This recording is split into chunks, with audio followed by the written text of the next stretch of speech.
অনেক দম্পতি বছরের পর বছর চেষ্টা করেও সন্তান লাভ করতে পারেন না। চিকিৎসা করেও যখন ফল আসে না, তখন হতাশা ঘিরে ধরে জীবন।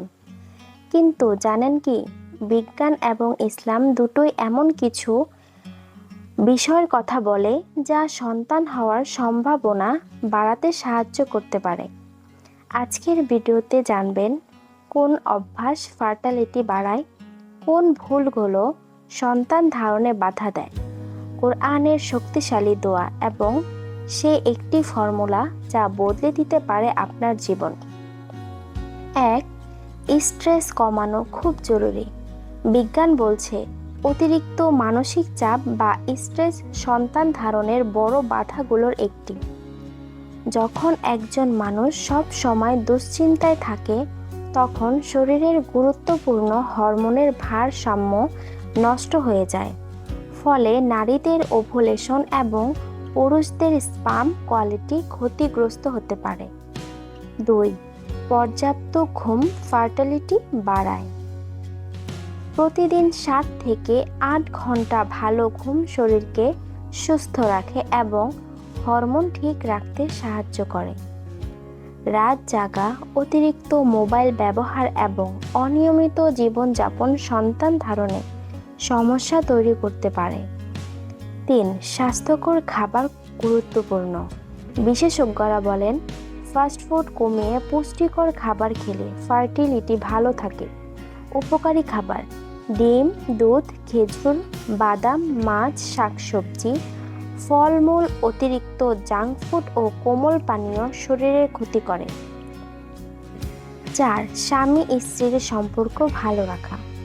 বিজ্ঞান আরও বলছে যেসব দম্পতির মধ্যে ভালোবাসা, সম্মান ও মানসিক প্রশান্তি বেশি থাকে, তাদের সন্তান হওয়ার সম্ভাবনাও তুলনামূলক ভালো হতে পারে। অতিরিক্ত ঝগড়া, রাগ ও হতাশা শরীর ও মনের উপর নেতিবাচক প্রভাব ফেলে। 5. ক্ষতিকর অভ্যাস ত্যাগ করুন। ধূমপান, মাদক, অতিরিক্ত ক্যাফেইন এবং অলস জীবনযাপন ফার্টিলিটিকে দুর্বল করে দিতে পারে। তাই সুস্থ জীবনযাপন খুবই গুরুত্বপূর্ণ। 6. ইস্তিগফারের শক্তি। পবিত্র কোরআনে আল্লাহ বলেন, তোমরা তোমাদের রবের কাছে ক্ষমা প্রার্থনা করো, নিশ্চয়ই তিনি অত্যন্ত ক্ষমাশীল।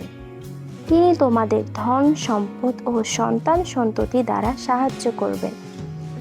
অর্থাৎ বেশি বেশি ইস্তিগফার রিজিকের পাশাপাশি সন্তান লাভেও একটি মাধ্যম হতে পারে। পড়ুন, আস্তাগফিরুল্লাহ রাব্বি মিন কুল্লি যামবি ওয়া আতুবু ইলাইহি। হযরত জাকারিয়া আলাইহিস সালামের দোয়া। হযরত জাকারিয়া আলাইহিস সালাম দীর্ঘদিন সন্তান না থাকার পর আল্লাহর কাছে দোয়া করেছিলেন, রব্বি হাবলি মিন লাদুনকা যুররিয়াতান তাইয়্যিবাহ ইন্নাকা সামিউদ দুআ।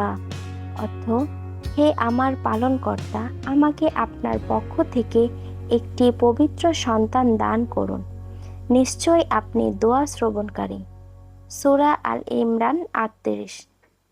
এরপর আল্লাহ তাকে ইয়াহইয়া আলাইহিস সালাম এর সুসংবাদ দেন। 8. দোয়ার সাথে আমল। শুধু দোয়া নয়, নামাজ, হালাল উপার্জন, স্বামী স্ত্রীর ভালো ব্যবহার এবং আল্লাহর উপর ভরসাও খুব গুরুত্বপূর্ণ।